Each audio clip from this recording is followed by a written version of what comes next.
Assalamualaikum warahmatullahi wabarakatuh. Hari ini lagi hari Minggu, cerah, ceria. Jadi kebetulan saya lagi di garasi roda 4. Jadi hari ini mau nawarin apa atau mau konten apa. Jadi Pak Arifin lagi sibuk dengan Elantranya. Buat teman-teman yang punya ekstraksi yang ada masalah, silahkan mampir ke garasi roda 4. Nah, garasi roda 4. Nah, jadi garasi roda 4 itu apa sih? Jadi garasi roda 4 itu kebetulan mekanik dari Express. Ya sebenarnya ini bukan cuma ekstaksi ya, mobil umum juga bisa. Contoh ini mobil Elantra. Terus ada lagi mobil Mazda. Terus kemarin juga ada Escudo, saya dekik ya Pak ya. Ada Civic. Itu nggak masalah. Nah, silakan datang aja. Kalau kita bilang nggak bisa, kalau kita nggak bisa pasti kita bilang nggak bisa. Tapi kalau selagi kita nggak bilang nggak bisa, kita insya Allah bisa. Alphard juga kalau mau turun mesin silahkan masuk sini, insya Allah bisa kita kerjain. Jadi garasi roda 4. Innova juga silahkan turun mesin, ayo di kesini aja, insya Allah harga bersaing. Garansi jasa ya, jadi garansi jasanya. Hari ini saya mau ngomongin masalah sepele sebenarnya. Jadi cuman banyak teman-teman yang saya juga dulu nggak tahu, tapi karena saya sering ngobrol sama mekanik, salah satunya Pak Arifin, jadi tahu lah. Nah, hari ini saya mau ngomongin masalah alternator. Nah, jadi gini, alternator kita lihat dulu ya. Alternator tuh apa sih? Adanya di mana? Kita lihat. Kita lihat alternator. Oke. Nah, jadi ini kita lihat alternator. Mungkin teman-teman pernah dengar ya, kalau yang baru punya mobil itu alternator itu apa gitu. Mana lagi nih?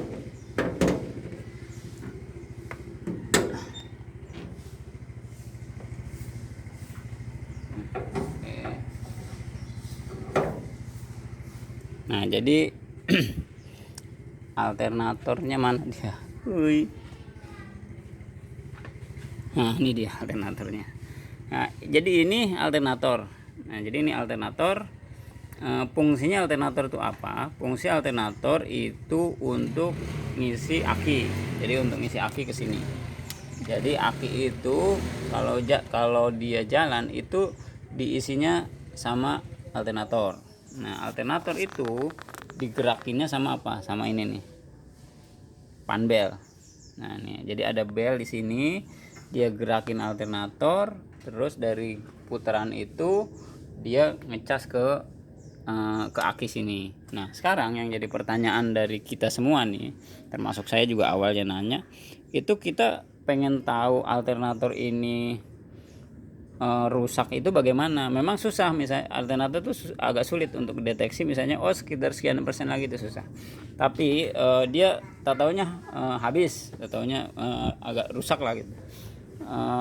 Cara ngelihatnya paling gampang itu sebenarnya, nah paling gampang mungkin teman-teman pernah ada kejadian gambar akinya nyala.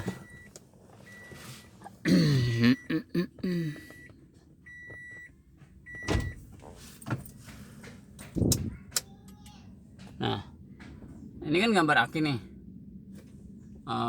Nih gambar akinya nyala. Jadi ketika dia mobil lagi jalan, nah ini kan lagi start. Ini kalau lagi start dia nyala. Jadi ini nyala.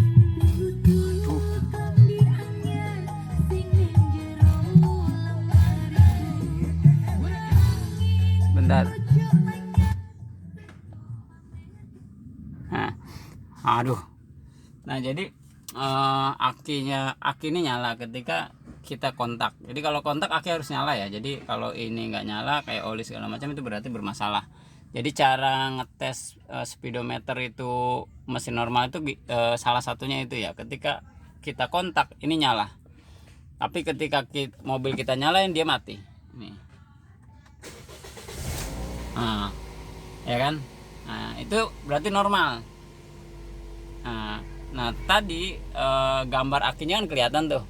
Nah kalau misalnya gambar akinya lagi jalan dia hidup, nah itu ya enaknya langsung ya itu berarti alternatornya bermasalah. Apa panbelnya putus atau apa, jadi dia nggak ngisi ke kemana, ke aki atau apa namanya, alternatornya rusak. Nah terus jadi kayak gitu ya. Jadi untuk mendeteksinya gampang. Kalau ininya nyala, teman-teman udah pasti akinya nggak ada arus yang masuk. Jadi aki itu nggak ada arus lah, arusnya nggak masuk. Itu ya. Jadi itu cara ngecek alternator. Jadi dia ngasih tahu, oh alternator akinya nggak diisi gitu. Nah, jadi kayak gitu ya. Nah, jadi dia ngasih tahu tuh akinya nggak ada yang ngisi gitu. Jadi dia nyala. Nah terus kita matiin dulu ya. Kita matiin dulu.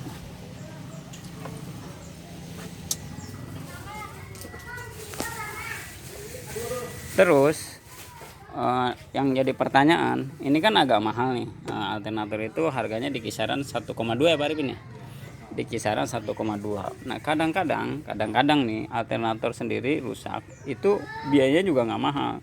Kadang-kadang partnya itu ada partnya kulbras berapa Pak? Nah ada kulbras yang harganya cuma 30.000 kadang-kadang. Nah jadi ini ada 3 opsi, ada 2 opsi yang bisa teman-teman ambil untuk kasus alternator mati.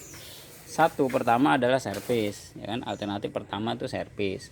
Nah apa yang harus diservis? Biasanya antara 2, IC atau kulbras. Nah kalau kulbras itu harganya murah, cuman 30 ribuan. Kalau IC itu yang agak lumayan mahal, 300.000. Nah berarti kan 1,2 berbanding 300.000, anggaplah paling mahal. Terus ongkos servisnya berapa? Saya jadi ngap-ngapan ya. Ongkos servisnya itu kisaran di 100.000 sampai 150.000. Jadi kalau misalnya alternatornya rusak, ganti kulbras atau ganti IC itu kisaran di 100.000 sampai 150.000. Nah, kalau di sini ongkos servisnya 100.000 aja. Jadi tapi di luar spare part. Jadi kalau teman-teman ada masalah di alternator, datang ke sini silahkan, nanti bisa dibenerin di sini. Nanti kalau memang misalnya nggak bisa dibenerin, ya mau nggak mau ganti baru. Ongkos pasangnya ya kurang lebih sama lah, ongkos pasang dengan servis 100.000. Sebenarnya lebih gampangan pasang. Cuman kan tadi ketika misalnya udah dibenerin nggak bisa, ternyata nggak bisa, misalnya tetap rusak, harus ganti baru, ya itu kita udah free ongkos pasang, nggak apa-apa. Jadi gitu ya teman-teman ya, untuk masalah aki dan alternator kurang lebih seperti itu. Mudah-mudahan jadi jadi informasi yang bagus buat teman-teman yang punya mobil. Kurang lebihnya buat teman-teman mekanik silahkan ditambahkan lagi kalau ada kekurangannya, ada kesalahannya juga silahkan di koreksi. Oke, terima kasih. Wassalamualaikum warahmatullahi wabarakatuh.